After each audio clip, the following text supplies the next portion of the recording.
Alrighty, I think we can get started. Hello all. Thank you all for tuning in. Welcome to Meetup Live. My name is Kristen. I'm a product manager here at Meetup. And today we're joined by a very special guest, Simone Heng, the author of Let's Talk About Loneliness. And we'll be having a discussion today on the importance of human connection in everyday life. Simone is going to share some practical steps to help you nurture authentic relationships, both inside and outside of the workplace. And you'll also gain the knowledge to navigate different communication styles successfully. In addition, we're going to learn about the 5 pillars of connection so that you can make new friendships, deepen existing relationships, and improve your overall well-being. But before we get to the talk, I'd like to go over some quick housekeeping and the agenda. So this event will be recorded. But don't worry, none of you will actually appear in the video and your audio will be muted, so you will only hear myself and the panelists.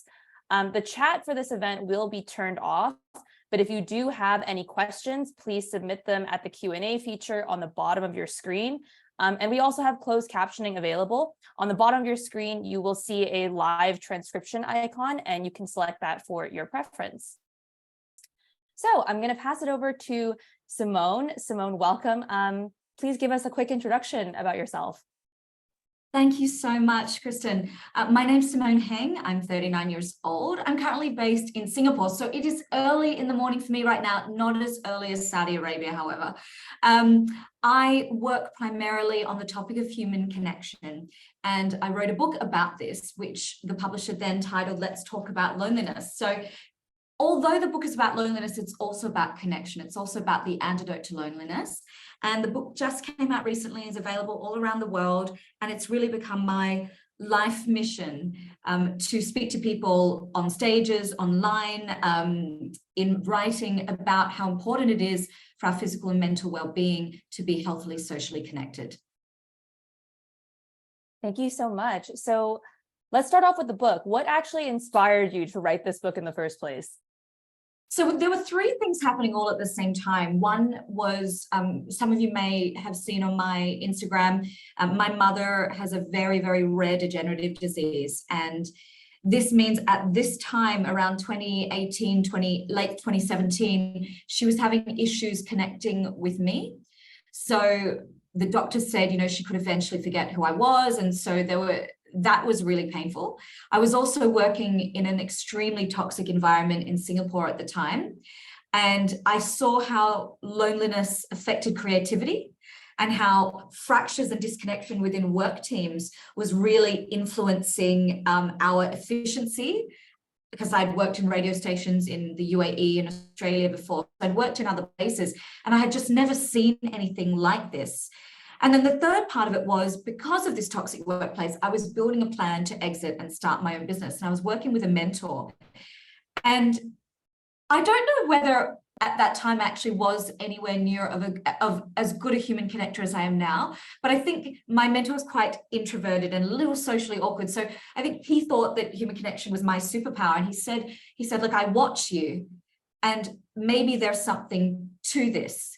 And of course, I studied communications at university. So I started to look at the relationship between connection and communication. And then, of course, you can't look at connection without looking at loneliness. Every text, every bit of research, it's tied. So they were kind of the 3 pillars that contributed all of this to being the topic. And then, obviously, whenever you are speaking on stages around a topic, you're doing a lot of research. And eventually, there's enough material for a book. And so during the pandemic, I thought, well, the world needs this. We're in a connection crisis. We need this. And then that book went from just being available in Southeast Asia as a self-published book to then being discovered by Hay House, which is a global publisher. And that is how we currently sit at launching the book twice in 1 year, and it now being, you know, on the shelves around the world. Yeah, that completely makes sense. And I'm glad that you raised this point about the pandemic, because I think it was a moment of reckoning for a lot of people where they kind of had to reevaluate their relationships, how they connected with people. Can you please share a little bit about why you think human connection is so powerful, why you think it's relevant today? Yeah, absolutely. And for this, we all need to jump in the time machine. I'm taking you back with me to the era when we evolved as early human beings and tribes. Now, in this environment, we got our safety from numbers. That's why there is a saying, safety in numbers. Basically, if we were surrounded by our tribespeople, our survival possibilities increased. And if for some reason we were cast out of the tribe, it would not be long before we would be killed by a saber-toothed tiger, or lost, or suffer under famine and die of starvation. These were the real implications of being alone in our time as early human beings. So what happened was the body evolved right down to our DNA, to our wiring, to say, stay with people, be connected. Now, the problem is, as time has gone on, the way that we live, and we'll talk about this a little bit further in a moment, the way we live, our cities are no longer planned around that central piazza. If they're Italians here, you know, the cities were planned around the piazza or the church or the mosque. And this is where your whole village would come together. We no longer live like this. Our cities are no longer planned like this. And so disconnection has become very widespread. And the reason why human connection is really powerful in terms of fighting loneliness is more deadly for us than smoking 15 cigarettes a day, having an alcohol use habit, or being obese. That's how dangerous it is because of this wiring. So a lot of people associate loneliness with the mental health implications. They don't realize there is a physical health implication to being lonely. And we'll talk about the definition of loneliness coming up, and I think it will quite surprise you what loneliness actually is. But why this is important to note is when somebody experiences chronic loneliness over a long period of time, they've got fight or flight hormones running through them. Remember I said if we were cast out of the tribe, what happens? Fight or flight response. I'm alone, I'm threatened. So then you've got cortisol, adrenaline, testosterone all through the veins. And on an incidental level, like, so say you feel lonely this month, you're going through a breakup, you feel lonely, and the body goes ding, ding, ding, ding, ding. Here's the stress hormones of loneliness. This is your alarm to go out and socialize. For people who feel lonely for decades at a time, that is no longer an alarm. That is stress hormones cycling through the bloodstream, which then damages immunity and leads to early death. People who are socially well connected live for, I think on average, 7 years longer than those who are not. So I want you to just see how powerful human connection is, not just, of course, to the mental health conversation, but to your physical well-being as an animal, as a human being. Mm-hmm. And I think it's quite jarring to hear these statistics about like how not speaking to people, not interacting with people can actually shorten your lifespan. In today's day and age, we would arguably have more tools than ever to connect with people around us, whether through social media and whatnot.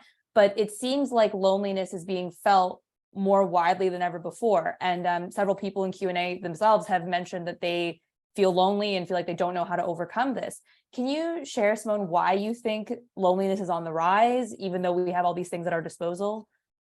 Yeah, so what the research shows us, and I will just say there is an entire chapter called Paradox in the book, which has been added to this new version, and it's all about how we're more digitally connected than ever, but more emotionally disconnected than ever, and why that might be. So let me start first with some of the reasons why we are in a loneliness epidemic. And it's not just my opinion, it's also harvested from all the research that's out there. So, for example, in the country I grew up in Australia, 1 in 3 people are lonely. I think in the US, it's something like 1 in 3 people feel they don't have someone they can turn to have a deep conversation.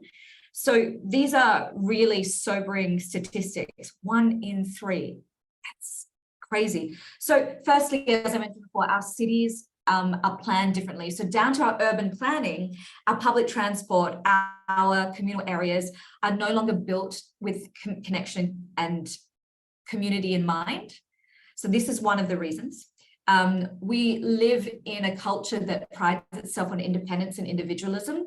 And this is interesting because I live in Asia, where Asian thinking is actually much more communal. And I know we have people from all over the world that this might resonate with. So, but however, we're still seeing loneliness epidemic extremely badly in Korea and in Japan, which are also East Asian countries. I live in Singapore, Southeast Asian country. So even though we have communal living in our culture, we are still experiencing this loneliness. And that I put down to the rampant use of technology in Asia. Like, we are very, compared to my friends, I've also lived in Switzerland, the UAE, United Arab Emirates, and Australia. So I get a really good cross section. And my friends in Switzerland, for example, and even in Australia, are nowhere near as plugged in as I am. Singapore, for example, is extremely smart technological city. So everyone is really digital. Now, what happens if you're in a generation that grew up with devices? Gen Z are the loneliness of all generations, according to the 2018 Cigna Loneliness Index. But Australia has recently done their own studies, and Gen Z again came up as the loneliest.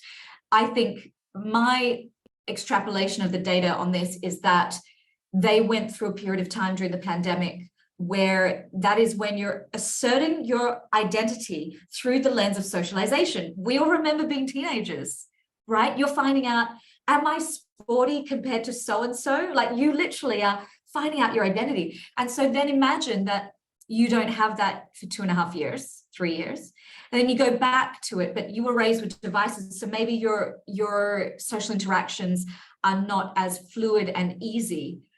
And you see the proliferation now of connection card decks.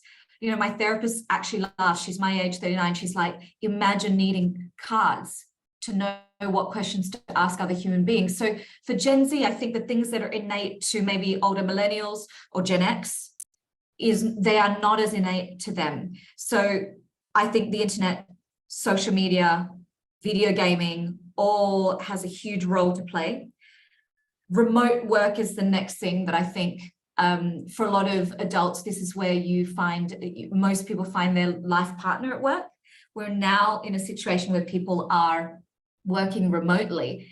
And so when you remove that layer of interaction where by accident and incidental connection, you meet friends and you now remove that entire layer, what we know from the US Surgeon General's report is that simply by logistics, the frequency of which you would have the possibility to meet new people has now decreased. The touch points to other people in person has just decreased. So I think all of these reasons contribute to the loneliness epidemic. Mm-hmm. And what are some of the ways that loneliness can manifest in people? Like, how can we identify when we ourselves are very lonely or when we see others who are lonely? So firstly, let's get the definition of loneliness really clear. Loneliness is a perception of a lack of human connection. So there are 5 different types of connection that you need. And this is why I talk about the workplace for meeting your intimate partner. So the first is intimate connection. These are people who you can be like vulnerable with, warts and all, and they still love you. And most people, according to evolutionary anthropologist Robin Dunbar, would find these 5 people in the people they cohabitate with. Unless you're like me, single 39-year-old woman living with 2 dogs alone in a flat, I have to find that intimate connection in my girlfriends. I have to actively foster and invest in those because I'm not cohabitating with anyone, right? But that's normally intimate connection. You need those people that you can be vulnerable with. And then we have self-connection, which is the subject of my second book.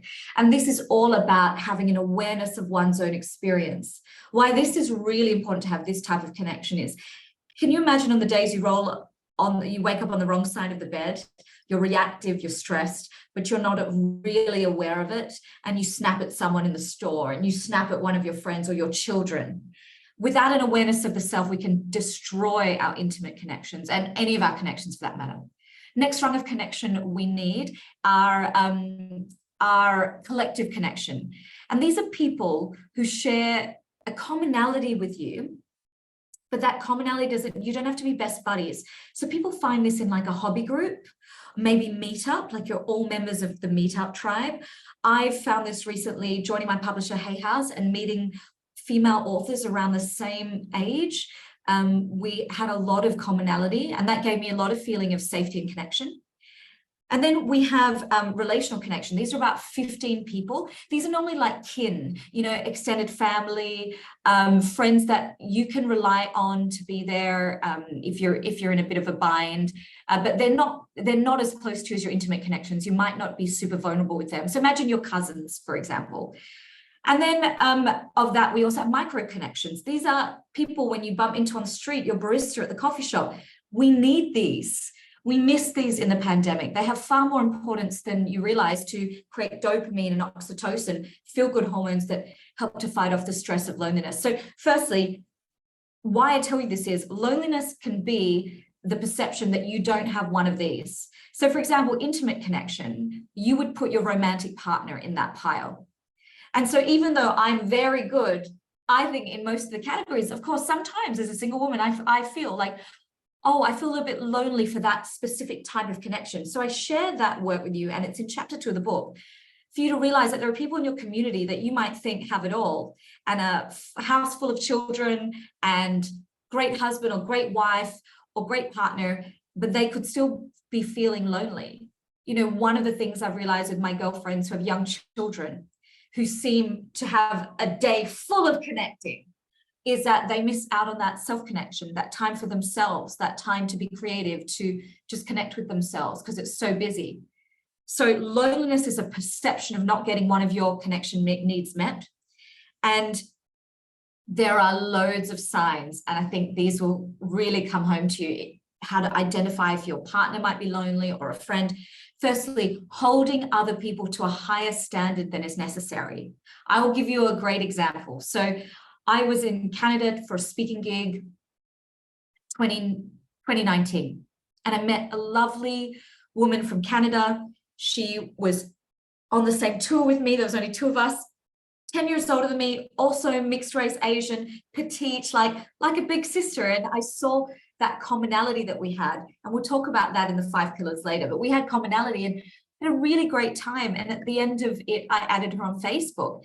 And then I got an email about a month later saying, you know, if you're not going to talk to me one-on-one and we're just going to be Facebook friends, I don't, you know, I'd rather just not be on Facebook.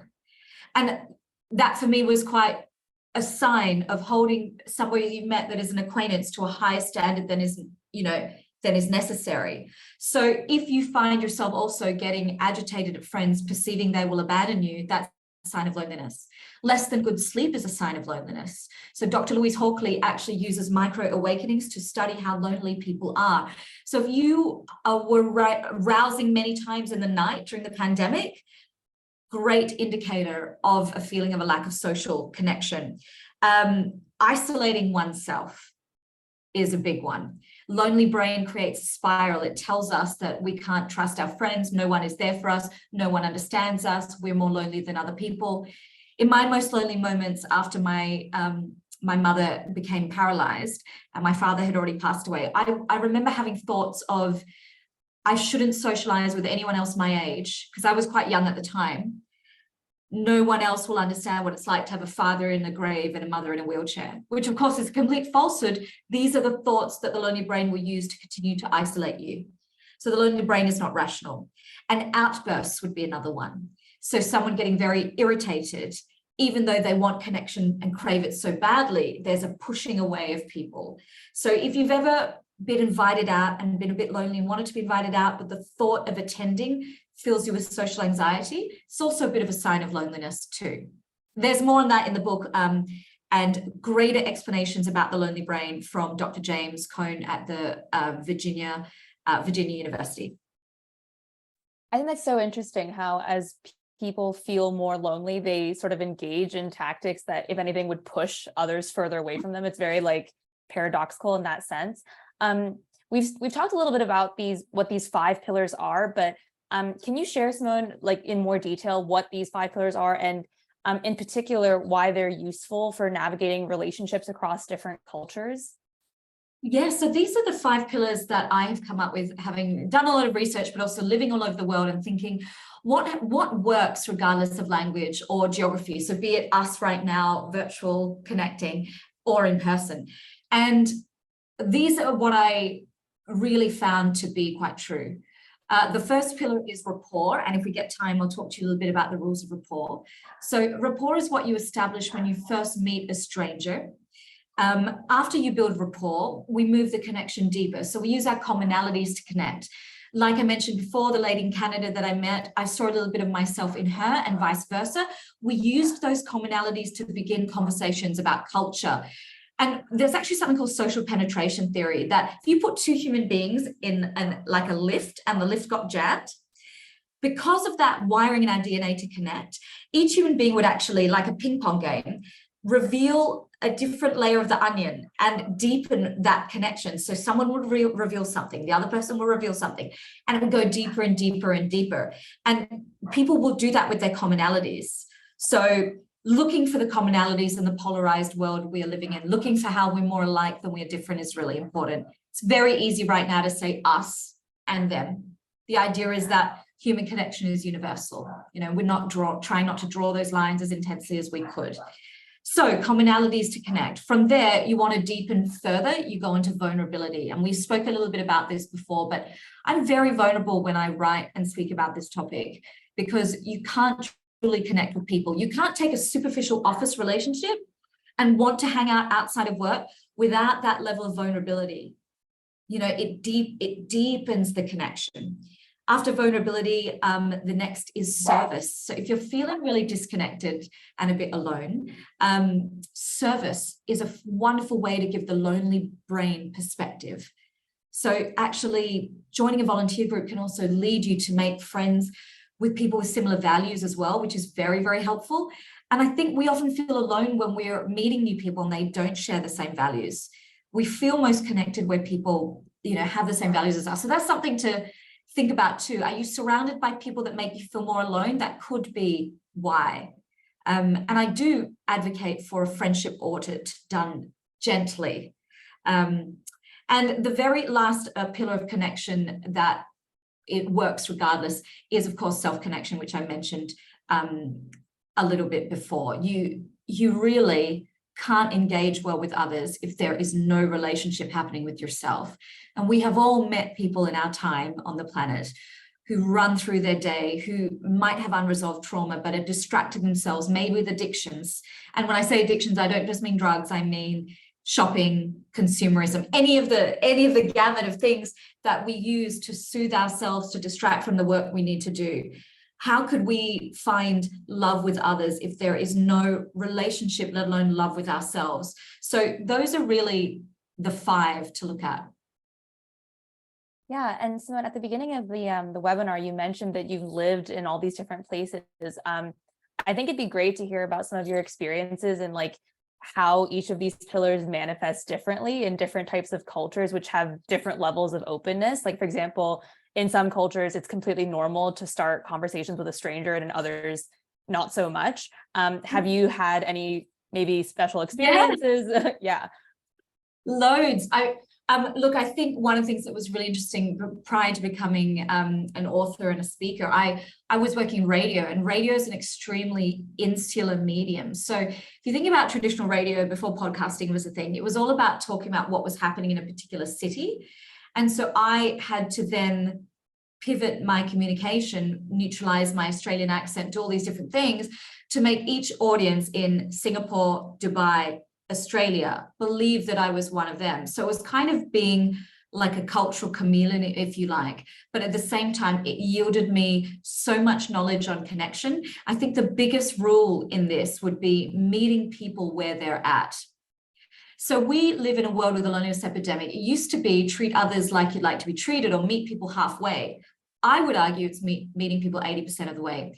And I think the best example on building rapport that I learned about this culturally was through my dad. So my dad was a Singaporean Chinese immigrant shopkeeper in Australia, and he would serve people of all different cultures at that shop. And I would just watch him seamlessly. Like if an Asian customer came in, Dad would make his accent more Asian. He would throw in words of dialect. He would change his body language so that people would perceive that he was still, you know, he was still like his Asian brother, even though he had been in Australia for a very long time.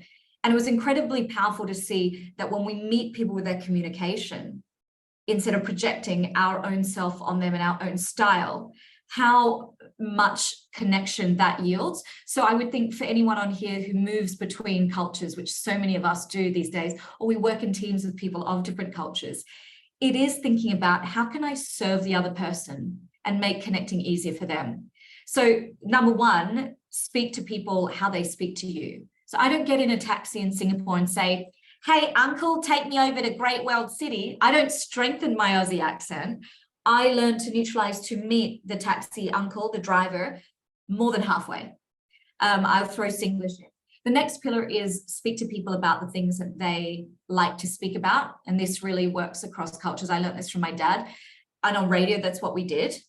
So find out when you first meet a person. This doesn't mean once you're good friends, you have to do this, but really listen first. Listening is like this lost art. Really listen first.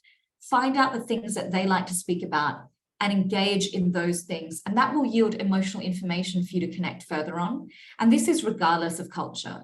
Everybody loves to be heard. And the third thing is use your body to mirror match. This works regardless of language. You can't speak the same language. But if you met somebody and their body was curled over, eyes to the ground, would you go up to them and be like, hey, how are you doing? I mean, for those of us who had an analog childhood, perceiving these social cues seems simple, straightforward.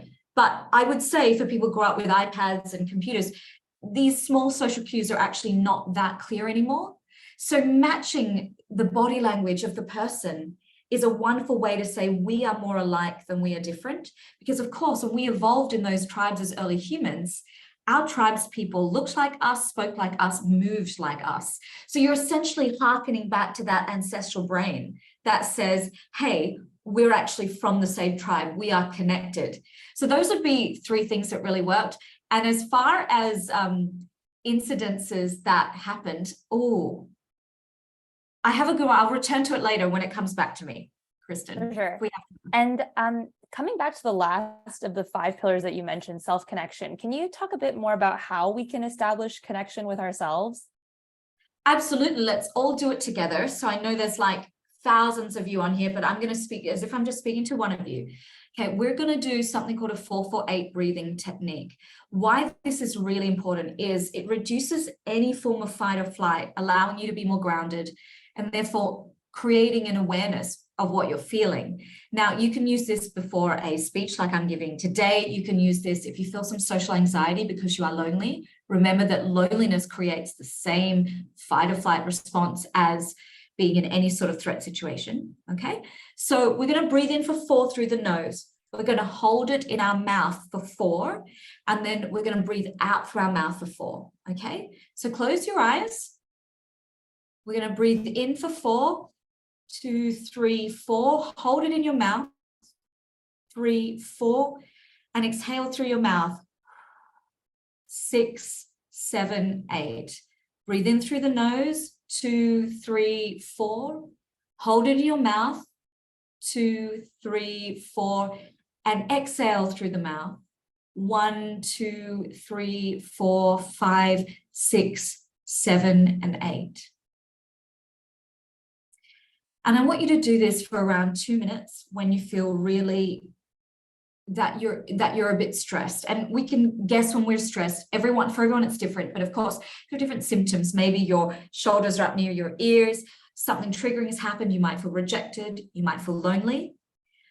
I want you to engage in this for 2 minutes. And then with that connection to self, I want you to ask yourself, how am I feeling right now? Where am I at right now emotionally? What emotions are coming up? Where is the tension in my body? These are all clues. And for a lot of people, they go through the whole day having no awareness of their state. I think it's every bad decision you've ever made, this is Tony Robbins, you made when you were in a non-optimal state. But I would say every relationship you ever destroyed, you destroyed in a non-optimal state. Think about every fight you ever had, every outburst. So self-connection really is the key. And hopefully that's just a little tool that you can use at any time. You get an angry email from a coworker, use that to just bring you back to a form of center, and then check in. And if the check-in says, I'm not feeling good today, I didn't sleep well, and you have some high stakes meetings in your calendar, move the meetings until you're in a better day. Your human connections will thank you. Yeah, and really good segue into talking about workplace relationships. We spend so much of our lives at work, and the workplace can be a pretty tricky place to navigate platonic relationships. What are some practical steps that people can take to nurture authentic relationships in the workplace? Yeah, so, right now, America has the US, I don't have stats for the rest of the world, but I can just say the US in that I know of, having a huge issue with workplace loneliness. This causes obviously illness, because we mentioned it lowers our immunity, and it causes employee attrition. So what I experienced at that toxic workplace, I had never been ill more in my entire working career than I was there. So this is a really, as Kristen foregrounded, this is a really, really important issue. So I would say, use the rules of rapport that I mentioned before. Speak to people like they speak to you. Speak to the things they like to speak about to build rapport first. I wouldn't try and bombard a colleague that you've just met with trying to be deep friends immediately. Then what you can do, you can volunteer to set up social committees within the office. Because people are hybrid now, there are going to be needs for social interaction. And if there isn't one in place at your office, see how you can volunteer to be that person. I also tell people to set monthly calendar invites in their calendar as monthly calendar reminders to reach out to people in their workplace and even beyond for coffees and catch-ups, because we get so busy. I think busyness is part of the loneliness epidemic too. We get so busy now because it's so easy with technology to make plans that months can go by before we reach out to anyone beyond our circle of friends. And what loneliness is saying is that there are people forgotten by the tribe. So you might have your social connections met, but it's also your job to look beyond that and be there for those people in your office that might be new, who don't know the lay of the land. Just take them for a drink, take them for a coffee, volunteer to be that person that helps the new person integrate and gets all the information in between the lines of the emails. We all know what that means, you know, person who lets you know what's really going on in the office. So these are just small, really small things that can build that outside of office relationship. And once there is rapport and trust, then you can establish vulnerability. Right? Then you can disclose more of your life, maybe problems with your kids or problems with your husband or wife or partner or whatever. And they will reciprocate with that information. And then that brings it into a friendship. But I wouldn't do any of those things in an office environment without first establishing trust and rapport, because it can repel the exact sort of connection you're hoping to have. So tread with caution, but it is necessary. That totally makes sense. Do you feel like these same rules apply when, let's say, you want to make friends with someone who's not from your workplace? Like, let's say this is just a stranger that you've had one or two interactions with, but you think maybe there's potential for a friendship here. How might you go about approaching them? For me personally, I think it happens a lot faster with people outside of the work guys, because there isn't that string of worries of what if the friendship doesn't do well, what if it breaks down, all of those things. So I think that it's expedited with people outside of the workplace. I think that the same rules apply. I think that one thing that I hear a lot of the time is people writing to me saying, Simone, I'm meeting new people, but I'm finding it really hard to get that depth, right? So there's a lot of shallow relationships, but it's really that depth, those people, you know, those intimate connections I told you about. Here's a good filter to see if you have intimate connections in your life. And there's actually a quiz we'll share at the end of this where you can see which sort of connections you need to work on and which ones you're really good at. But intimate connections, Susan Pinker says in her TED Talk, are the people you can call on if you're having an existential crisis. You know, the ones you're like, oh my God, everything in my life is terrible. Those people you could ask to send you to the hospital in an emergency, people you could call to borrow money from in a financial bind. Now, with that as the filter, can you think about, really, it's a small group, 3 to 5 people you could really call, I think, for most to do that. And yet there are a lot of people struggling even to have the 3 to 5. So that needs to be built over time with trust. And how do we build trust? We do that through consistency. So if I'm a speaker and I am late for a speaking engagement 5 out of 10 times, that does not build trust with my client or my speaker agent, does it? Right? If I'm an author and I miss my deadline 9 out of 10 times, that doesn't. It's the same for friendship. When people need you, are you there for them? I think we always think, specifically when we're lonely, what am I missing out of? Give me the love and connection I want.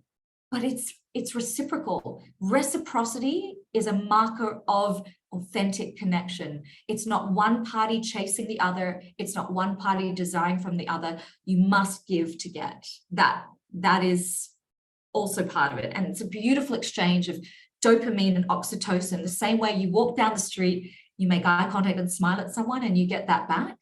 I want you to look at that as analogous for an entire long-term authentic connection. What are you giving? What are you offering? One thing we do really well in Asia is we give gifts. I am the biggest gift giver. Like, I cannot have an Asian girlfriend over without food or gifts being exchanged. And we know, we don't have to say it. I have a whole cupboard full of candles that I know if I'm invited over. We do. It's very cultural, but that's how love is shown here. This is not the same in Australia or Switzerland. I actually make my Swiss girlfriends feel very uncomfortable, the amount of gifts that I bring. Like, for me, it's showing love, but for them, it's like, whoa, I didn't bring anything for you. This now makes me feel bad. So it differs in different contexts, but in your culture, is it food? Is it quality time? Think about what works and engage the giver in you. Yeah. And, Simone, you mentioned that building those very deep and vulnerable relationships, like the person that you can call in a medical emergency, like those relationships can take time, maybe even years to build up to that point. Are there any tips that you can provide for people who want to feel less lonely right now? Yeah, absolutely. Firstly, I want you to understand, with all of this knowledge that I'm sharing today, that you are not alone. Even if we look back in history, some of the most famous, glamorous people like Marilyn Monroe, for example, is one of the loneliest people you've ever met. And what the lonely brain does is it's going to tell you right now that you are more unlovable, more lonely. No one wants to be your friend. This is what it does. Cognitively, the lonely brain is just not as sharp. We actually get dumber when we get lonely. That's all in the book. So I want you to, right now, as I'm speaking, remember that, number one, you're not alone. You're not unlovable. And maybe you're going to have to write this on a Post-it note to remind you in the morning, because the lonely brain will want to tell you. So firstly, awareness is key, right? Having that self-awareness that this is nothing to be ashamed of. This is a natural, physiological reaction to the perception of not getting your needs met. And every human being, I don't care what they say, every human being will experience being lonely at least once in their life. So that is the main key, I think. If you want to feel better immediately, I want that rationality to try and kick in, right? Secondly, I want you to look at your lifestyle. So what are the things in your life that you could immediately tweak to make you feel less lonely? For example, remember I mentioned that people who are lonely have less than good quality of sleep? Maybe you can simply adjust your hygiene before bed of how you sleep. So laptop in the bed, these sorts of things are going to make that situation worse. And when you have many nights of lack of sleep, your serotonin becomes low, which means you're even crankier at other people. You see how loneliness is just this cycle? So what in your lifestyle, maybe you're drinking a lot, that's affecting your sleep. Or you have toxic people around you. In my case, it was a toxic job. I had good friends, but I also did a lot of pruning when I left the media industry where the values were different. So I really want you to use that 448 self-awareness and do an audit of your life. And what are some of the small lifestyle tweaks that you could make that could make you feel more positive immediately? And that will contribute. And how can we help, let's say, somebody else who might be struggling with loneliness? Like maybe it's not us that feels like we don't have a social circle, but a loved one who we're seeing kind of plunge further and further into this negative spiral. How can we start that conversation with them? So firstly, I want you to remember to be patient and not expect to reply and not expect. So people who are chronically lonely eventually self-isolate. So I don't think that busting over to their house is always the right thing, but reaching out with a phone call, setting that calendar reminder so that you don't forget, so that you're consistently following up, because they might not respond immediately. They might perceive that they need space and want to stay home, even though what they really should be doing is going out, but they might not be ready yet. So I think one of the kindest things that you can do is be patient and not take it personally. If they don't respond to you, if they're not, if they cancel to go to one of your dinners or your events, I think meeting with someone who's lonely one-on-one is a great gift. A lot of the time, people with healthy social connection will be like, just come to my dinner party. The lonely person, that's a huge ask of them. They will, if they've been isolating for a while, they have huge social anxiety about being in a group. giving of your one-on-one time to a lonely person could be really, really a great gesture. So that would be my top tip to recommend. Awesome. I'm going to ask one more question and then we will move over to our audience Q&A. But do you have any resources that you can share for our audience to find support in times of loneliness? Sure. So firstly, I think whatever country you're in, you can look for counseling services. So the thing is, if you've been lonely for a while, finding a person in your circle that you feel you can just be super vulnerable with might be a bit of a task, but that might be what you need. But the wonderful thing about a counselor or therapy is that you can be vulnerable immediately, and that you might need that in a crisis. Second thing is, I've created like a meditation of the 7 ways to fight loneliness. You can get access to this for free right now on a trial with the Hay House Empower You app. So if you Google Empower You app free trial, you can go in and you can get it for free, listen to that 1-hour meditation with all the 7 exercises, as well as my whole book is on there for free as well. So you can listen to me annoy you with my voice for another 4.5 hours, reading that to you. Another resource, we have the quiz that will be going up. Now, this is going to help anyone who's lonely to identify which connection they need to work on first, but it's also going to make you feel hopefully a little bit better because it's going to show you what connection you're really good at.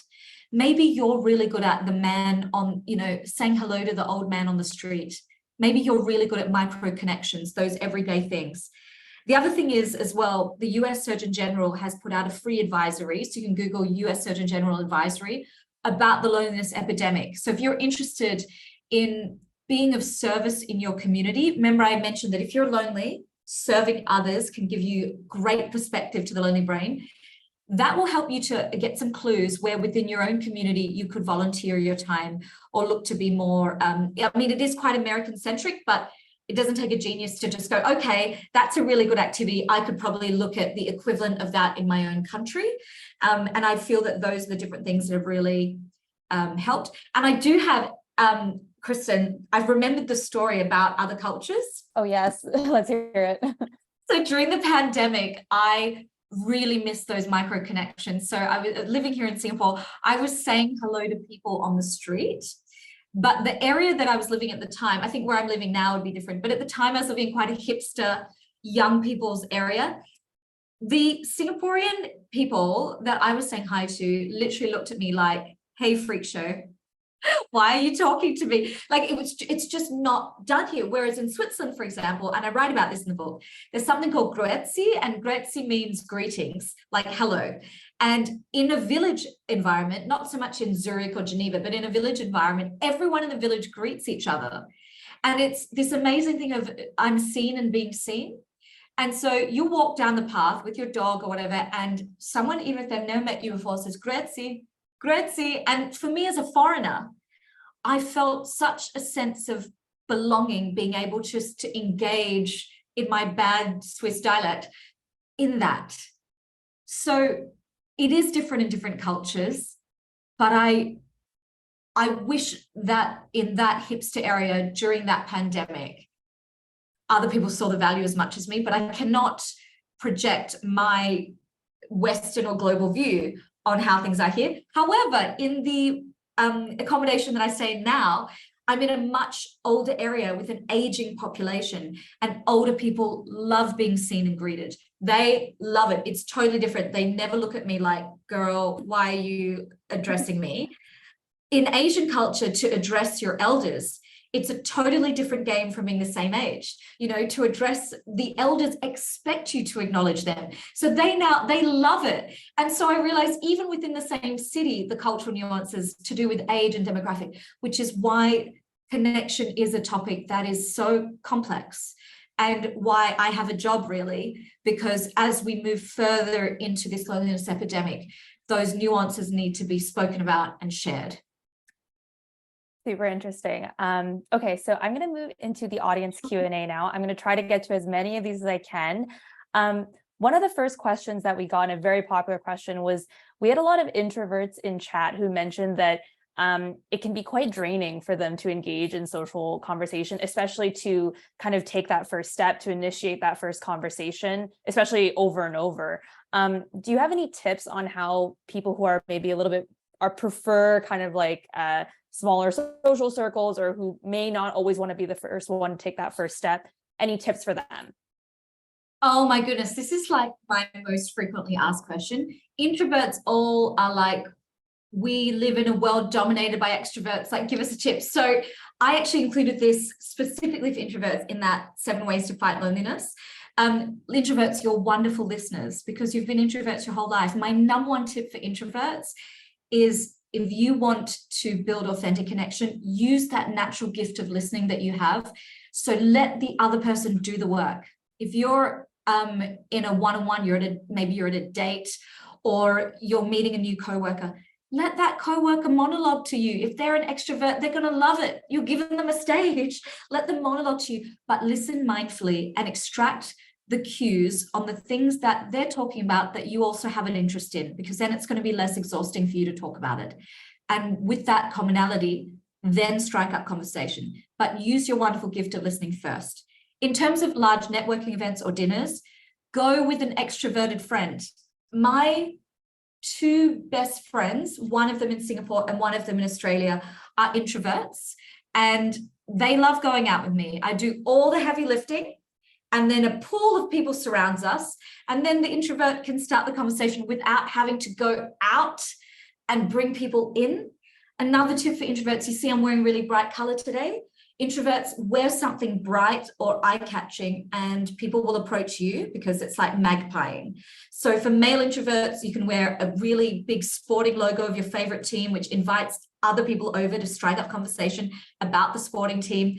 I was in Portugal. I tell this story in one of my speeches. I was in Portugal at the end of Omicron. I got stuck there for 3 weeks, and I had the last clean shirt in my wardrobe was had Bruce Lee's face on it, like really big. And I was in this castle, and a whole bunch of Chinese tourists from China came up to me and they were like, oh, Bruce Lee. And obviously in Portugal after Omicron, there were very few East Asian people holidaying at this time. It's straight after the pandemic.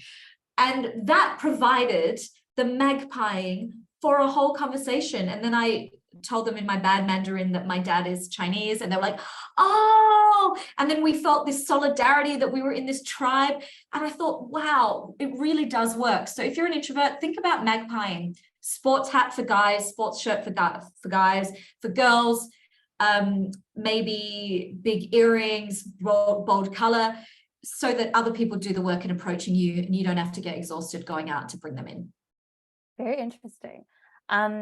Another question that we got was about sort of how loneliness manifests differently in different age groups. At the very beginning, we talked about how social media can be very isolating because we put out like these false images of ourselves, but loneliness is probably different for somebody who's like in their 60s or 70s versus someone who's like 20 years old.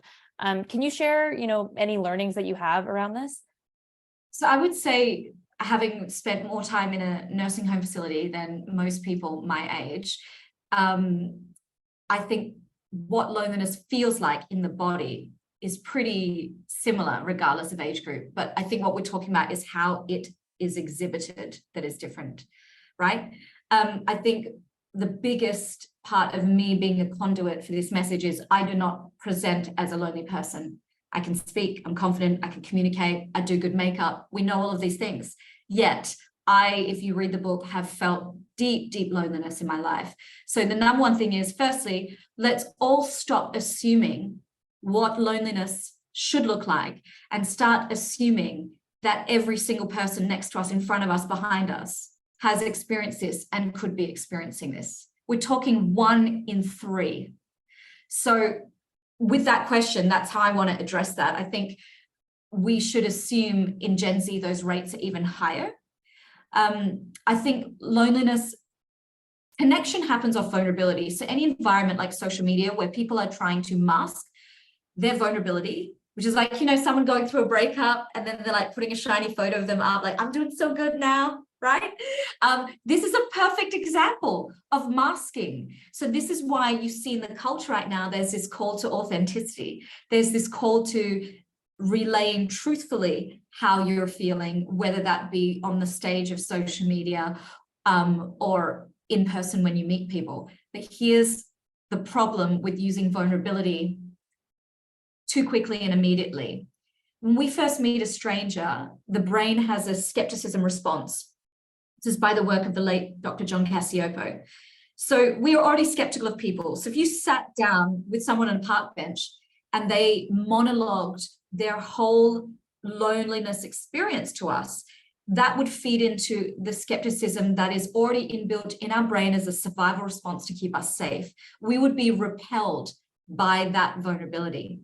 So a great activity for teaching within your community or even for yourself to be vulnerable with the measure to connect is, what story that could you come up that exhibits a little bit of hardship, a little bit of emotional disclosure, but is not going to be repellent to people. And I think that the complexity of that measure is important. My way of doing vulnerability when I first meet people, like all of you right now, is humor. I'll make fun of myself, the eyelashes, whatever. I will make fun of myself. That is a form of vulnerability. And that's hard actually in Asia. If you were to come here, it's a lot about saving face. So a lot about perfection and you've got it all together. That also doesn't help us to connect as well. So that realness, that authenticity is what we need to solve that issue. But in the answer to that question, I think we need to stop assuming that everyone is getting their connection needs met and that lonely people look like my mum in a nursing home in a wheelchair. Lonely people also can look like an 18-year-old who lost their adolescence in a pandemic and are lonely but don't have the social skills to bring that back into their lives. Yeah, absolutely. We had also earlier talked about how somebody can feel lonely even if they're surrounded by people. And at the time we said that it might make sense to do like a friend audit. Can you talk a little bit more about like what a friend audit looks like, why it's valuable to do, how you know it's the right time to do a friend audit? Okay, this is, even my publisher is like, Simone, you got to be careful with this one. So I want to caveat, put the caveat on this that, you know, you're doing this from a good place of self-awareness and self-connection. You know where you're at, you're in a good place before you do this. Maybe you've talked this out with a therapist or counselor or a trusted person in your life or a mentor before you do this. But our intuitive gut tells us a lot. When we're around certain people, there's a social negativity that is really destructive. And the Surgeon General's report advisory talks more about social negativity, how individuals born into communities where there is a lot of social negativity, how they can be made to feel isolated. So the one thing about wanting to belong and feel connected in a tribe is like, oh, we get that good feeling of belonging. What happens if we evolve and that tribe, there's social negativity there, like the workplace I was working in, or people who are part of gangs, for example, or extremist groups? There's connection there, but is that connection good connection? And what happens when you realize your values are different? So I think looking at when you interact with people, when you leave that interaction, do you feel better? Do you feel worse? Do you feel more connected? Do you feel more lonely? I had a really good friend before I became an author and a speaker, who I realized one day, I had this epiphany, that when we were together, the whole group would just talk about other people and not in a good way. And that didn't resonate with me anymore. And then I started to see that when I was playing a fool, so when I was being basic Simone and not being the highest version of myself, there was a place for me. But when I started to grow, that there was some discomfort, there was some comments, there were some put downs. And I woke up one day and I was like, this no longer makes you feel very good. And then at the same time, I kind of found out that person was also speaking about me. But of course they would. If that's your pastime, of course you're eventually going to be a target, because that value system was different. It just doesn't resonate with me anymore. And it was, I have to say to you, it was like PTSD. It was almost traumatic, like worse than a breakup with a romantic partner, having to end that friendship. But it was by far probably one of the most needle moving things I did for my own personal growth and connection in my entire life. I've also, if you read the book, gone through a lot with my family, and I have a very large, mixed race Asian family. And that is a huge blessing, because I've been able to choose individuals that the connection is positively polarized. But if there's social negativity, I have found ways to kind of keep that drama and sanitize my life. So this is my way of giving you tangible examples, but also really warning you that you don't want to be cutting people off when you're not in a good state. So the number one primary thing in the friendship audit is that you are connected to yourself and you feel centered and balanced, because your human connections are precious. We're in a loneliness epidemic. You don't want to be cutting people off where it could just be a passing phase in friendships. Things happen, but that person has been there for you over and over again and proved themselves. So just proceed really with caution with the friendship audit. I do it by writing down the people that I, first, the 5 people that I see the most, because we know the 5 people you surround yourself with have the same amount, a huge amount of influence on your identity. And then I go from there and I look at, I look always for quality over quantity. And you will naturally, as you get older too, it's part of our evolution, but we don't have time to talk about that. It's very interesting, but we'll talk about that another time. Yeah, this is a fascinating discussion, Simone. I personally learned so much throughout this. I want to thank everybody for joining us today. And once again, thank you to Simone for your time and for having this very timely and important conversation with us. Before we close off, I would just like to remind everyone that Simone does have a book out. Let's Talk About Loneliness. And I'd also like to share one more slide. Oh, and the website will be in the chat as well.